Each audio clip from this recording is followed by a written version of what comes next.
Good evening, I'm Leah Zinder. Welcome to this week's edition of Close Up. Thanks for being here. And a huge sigh of relief across Israel and the Jewish world today following last night's deliberately orchestrated show of cordiality and warmth between US President Barack Obama and Prime Minister Benjamin Netanyahu. At the heart of the meeting, President Obama's confidence that direct peace talks between Israel and the Palestinians will begin within weeks, before the end of the building moratorium in Judea and Samaria on September 26. On this week's Close-Up, we'll be talking about the Netanyahu-Obama meeting, of course, as well as other troubling aspects of the relationship between Israel and the United States. To do so, I have two guests in the studio. Welcome. They're interesting guests, contemporaries. They both at about the same age and served at the same time in Israel's elite commando unit, Sayeret Matkal, the same unit where, of course, Prime Minister Netanyahu and Defense Minister Barak served. And they certainly qualify as the best and the brightest that Israel has to offer. They both went on different life paths. Knesset member Yochanan Plesner went on to the School of Government at Harvard. After a stint as a strategic consultant in the US, he became involved in politics here at home, and is now the deputy head of the Kadima caucus in the Knesset. Welcome, Yochanan. Hi, good evening. And Naftali Bennett is the CEO of the Yesha Settlement Council. Naftali has a law degree from the Hebrew University. He then set up a high-tech company, which he went on to sell for over $100 million. He then served as Benjamin Netanyahu's bureau chief when Netanyahu was opposition leader, resigned 2 years ago, and has now returned to public office in the Yesha Council, even though he lives in Ra'anana. Welcome, Naftali. Good evening. And to kick off our discussion of last night's White House summit, let's begin by hearing two of the more interesting and very brief comments by the two leaders. And in terms of my relationship with Prime Minister Netanyahu, I know the press, both in Israel and stateside, enjoys seeing if there's news there. But the fact of the matter is that I've trusted Prime Minister Netanyahu since I met him before I was elected president, and have said so both publicly and privately. I think that he is dealing with a very complex situation in a very tough neighborhood. Here I'll have to paraphrase Mark Twain, that the reports about the demise of the special U.S.-Israel relationship aren't just premature, they're just flat wrong. Okay, well, let's begin with you, opposition Knesset member from Kadima, Yochanan Plesner.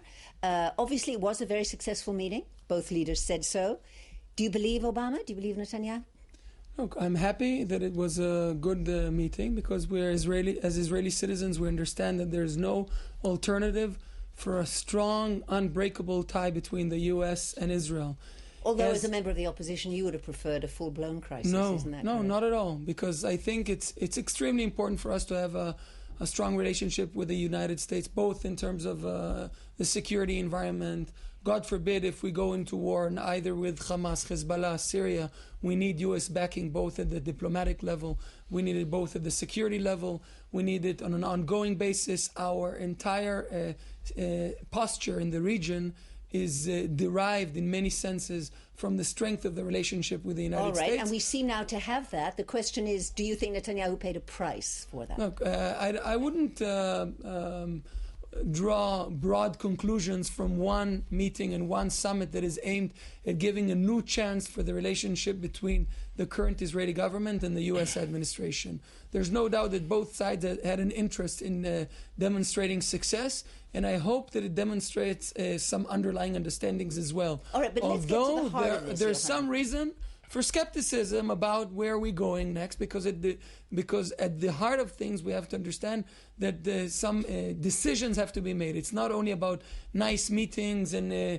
nice press conferences. Exactly, and that's the point. And do you think that the Prime Minister promised President Obama, perhaps secretly, perhaps privately, that construction would not resume on September 26th? Look, I don't know what the Prime Minister promised or what they decided to delay for later discussions within a month or two. Mm-hmm. But at the end of the day, I don't see any possible way to mend the relationship with the United States and to put it on a solid path if we resume construction in the remote settlements as well. You have to understand that we blurred the distinction between settlement blocks and remote settlements under this administration, and the result was that all settlements, including within Jerusalem, the building in Jerusalem, became illegitimate. All right. And once the U.S.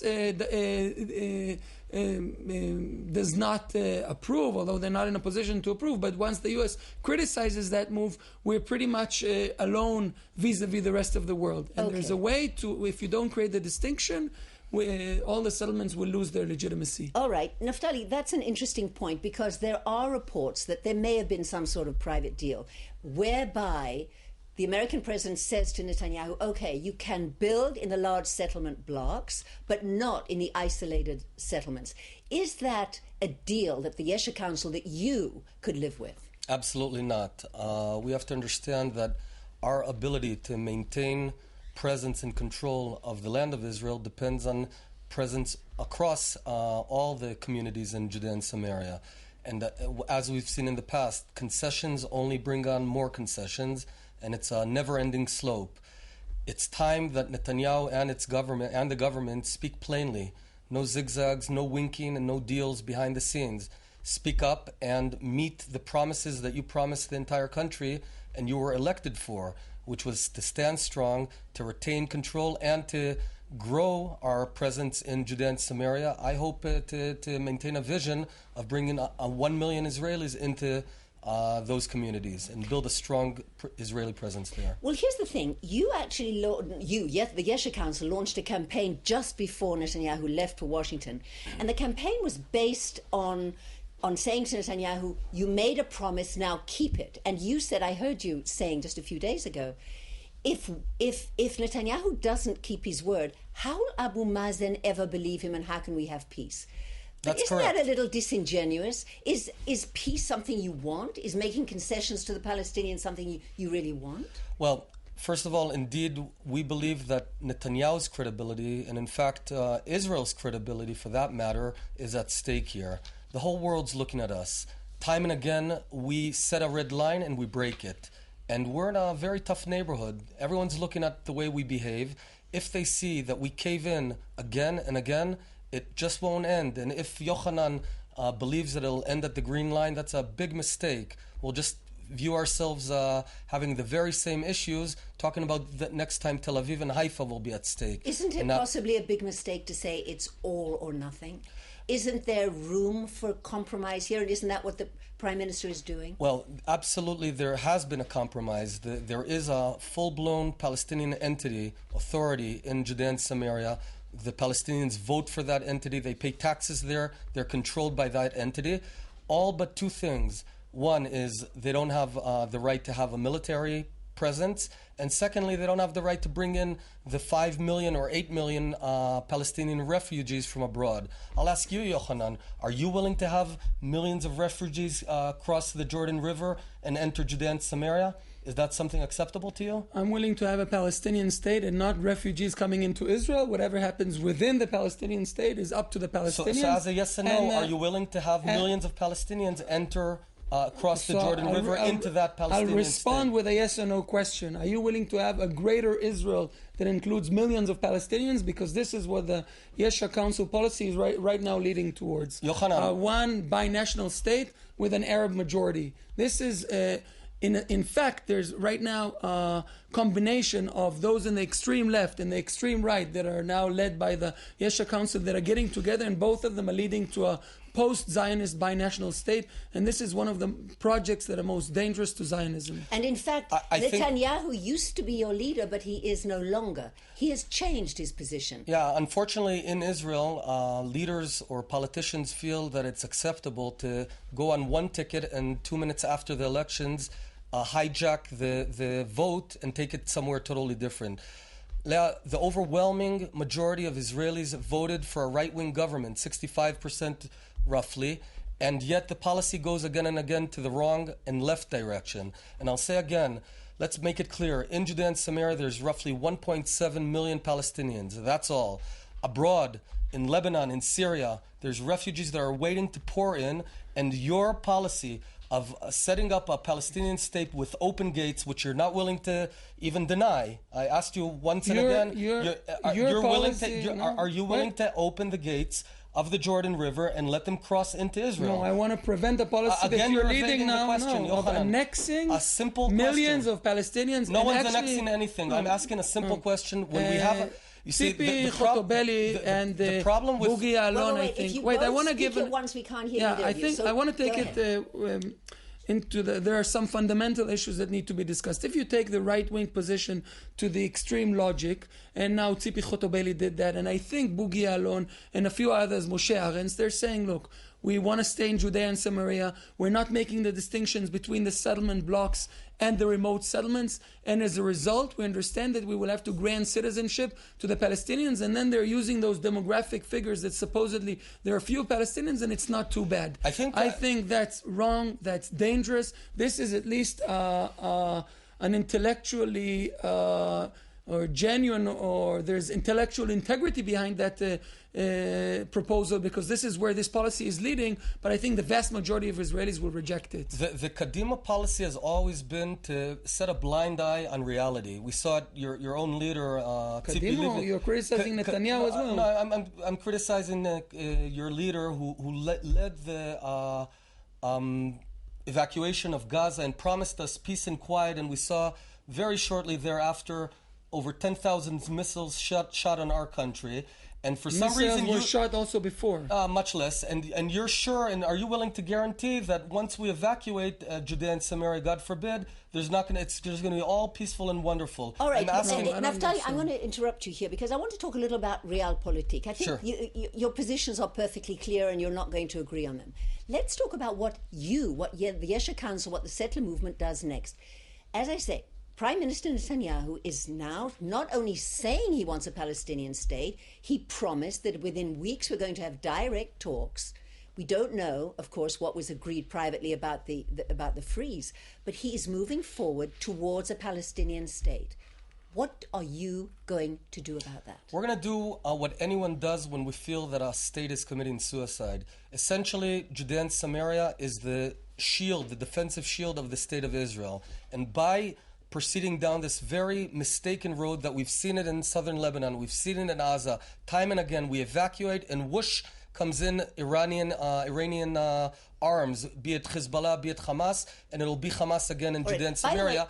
We will do everything to prevent that. If Netanyahu what do you mean by everything? Even breaking the law? We will do everything in our legitimate means to prevent that suicide of our country. Right. Naftali, I have to ask you this question because I'm sure a lot of our viewers are asking themselves and are waiting for me to ask you this question. You live in Ra'anana. You do not live in Judea or in Samaria. Do you have any problem with enunciating your views, with representing the settler movements when you do not, in fact, live in a settlement? Is that a problem for you or for them? Quite the opposite. As I said before, Judea and Samaria is not a sectorial issue. It's not about the settlers. It's not about the people that live there. We're not talking about the committee of the electric company. We're talking about the defensive shield of Israel against refugees flowing into Tel Aviv and to Haifa and Yerushalayim, and the defensive shield against the Hamas taking over, like what happened in Gaza, like what happened in Lebanon. I think the public knows that if we, God forbid, evacuate, it'll get filled in within maybe days or months. Aren't these scare tactics, Naftali? Aren't these scare tactics? Was it scare tactics in Gaza? But one main thing I want to make a point, there is an alternative. There's a very good alternative. And for some reason, we're always looking for alternatives in Oslo and disengagement. There's a very good alternative in the field, and it's called peaceful coexistence between the people. You know, Leah, I'll just point out one thing. Do you know that in Judea and Samaria, 10% of the Palestinian economy and people are provided by joint industries in Barkan and Ariel and Gush Etzion? I know all Do you know that if you go into... Hold on, Leah, I'll just make one more point. I don't want to talk about economic coexistence. I want to talk about citizenship. I want to talk about the right of the Palestinian people to statehood, to belong to a country. Do they have that right in your view? The Palestinians have a right to vote. They voted for their own leaders. Unfortunately, they voted Hamas. Let me ask you, if their statehood means the demise of our statehood, what do you choose? What do you choose? Okay. All right, and I fundamentally believe... I think that's obviously a rhetorical question because nobody is going to surrender the state of Israel to anybody. Okay, and that should be clear, what I'm saying, whether you're on the left or the right. I want to point out the quality of life of Palestinians in the Palestinian Authority is many-fold better than in Saudi Arabia, Syria, or Jordan, for that matter. Now, if they so seek citizenship, hey, they're invited to go to one of the... You're saying get up and leave. Okay, yeah, Naftali, I'm going to let Yochanan rebut, and then we're going to move on with the discussion. Okay, this project that was defined by Naftali as a defensive shield is in fact the policy tool, the most effective tool for delegitimization of Israel throughout the world, and all of our both allies and the foes are using the policy of strengthening, rebuilding remote settlements as the key to anti-Israel policies throughout the world. Now, we have to make a clear distinction between the security needs and security presence in the West Bank and the remote settlements that are unnecessary and illegitimate. You can retain a security presence as long as necessary, in order not to leave a security vacuum, as long as we think and the defense establishment determines it necessary, without leaving the civilian element, which delegitimizes the settlement blocks, delegitimizes our presence in Jerusalem, and delegitimizes the Jewish state. Hold on, Yochanan is a good friend, but he's dead wrong on this. The two most devastating events that hurt Israel's international standing happened because and after our evacuation of Gaza. All right. That's the Gaza Goldstone report. Right. It didn't happen in Judea and Samaria, and that's the Gaza flotilla. Right, Again, it did not happen in the peaceful region. Because this is an excellent point to It's Yochanan and his approach, which is devastating our international standing more than anything else. That is crystal As clear. a result of the disengagement in Gaza, we had the degrees of freedom to fight two necessary wars and to win, both against Hezbollah and against Hamas in Gaza. Wars that were only created because of that very disengagement. We didn't need to have a war. Yochanan, you're a good friend, but you're wrong. All right, we didn't have a war in Gaza until the disengagement. Naftali, I'm going to ask you now to take a breath, take a drink of water, because we're now going to branch out our discussion to a related subject. It's a controversial and a painful subject that is an integral part of the relationship between Israel and the United States. Yochanan has mentioned it. I'm talking about what we are told by some is the growing disaffection of younger, non-Orthodox Americans from the State of Israel and from Zionism. And the issues that many of them put at the top of their list of concerns are indeed the settlements and Israel's policies in Palestinian territories. And we're talking, Yochanan and Naftali, about your contemporaries. So before we discuss this, I'd like you to hear this interview that was conducted a few days ago by Israel Television's Yaakov Achimeir with Professor Peter Beinart. You may have heard of him. He became famous after he published an article in the New York Review of Books, which he titled "The Failure of the American Jewish Establishment." Let's listen to what he has to say. Jewish organizations have the view that they should not publicly criticize Israeli policy. The problem is that for most younger American Jews, some Israeli policy in the West Bank, is really not consistent with their values. So the only kind of Zionism that I think would appeal to them would be if they were told that they could love Israel and support Israel, but also be publicly critical of some of Israel's policies. And yet that kind of Zionism is really not nurtured at all by the establishment Jewish organization. I don't think that younger non-Orthodox American Jews think about Israel as much as their parents and grandparents did. I think partly that's the process of assimilation. You know, the forces of assimilation are very strong in the United States, and as people become assimilated more and more into being American and less into being distinctively Jewish, the sense of global Jewish peoplehood that would link you to Israel, I think, is diminished. I think younger American Jews find it very difficult to reconcile their set of values with Israel's policies, and I don't think they've really ever been told that they can be Zionists, that they can be lovers of Israel, supporters of Israel, without supporting all of Israel's policy. What kind of Zionism they would like to embrace? I think it would be a Zionism that said that the best thing for Israel is a two-state solution, and that Israel should not, and that it's not in Israel's interests or consistent with Jewish values to occupy another people, and that at the very least, Israel should not foreclose the possibility of the creation of a Palestinian state by so much settlement growth that it makes a contiguous Palestinian state impossible. I think that kind of message would resonate with secular younger American Jews. What is the mood, the public mood in American campuses, in the universities? Do you feel, Professor Beinart, that Jewish students in America, in the university, are they ready to defend the cause of Israel? I think they can be rallied to defend the cause of Israel. But I think it's important to define what the cause of Israel is.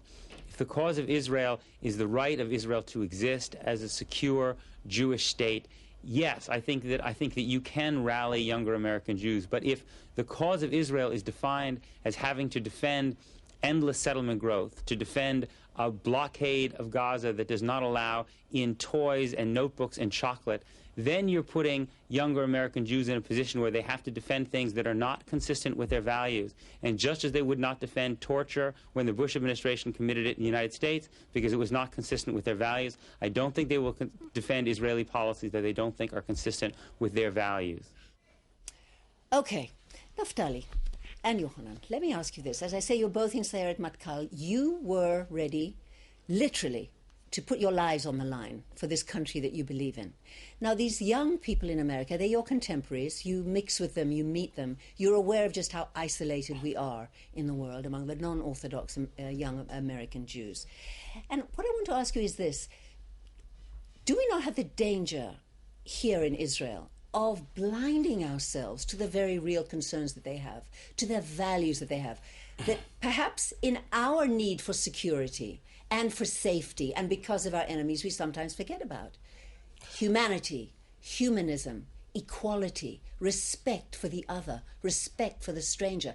Perhaps we, and especially the Yesha Council, does need to stress that more. What do you think? Well, I think Jews in the world will be proud of us if we're strong and believe in ourselves. You know, my parents made Aliyah in 1967, like thousands of other, perhaps tens of thousands of others, because but that's the whole difference, Naftali. It's because, a different generation. No. The people because are proud. Because in 1967, our state was threatened. Leah, I'll tell you just this. People are proud and respect power and self-belief. If we just go on and bash ourselves again and again and become feeble using policies that the Kadima Party and others believe in, no one will respect us.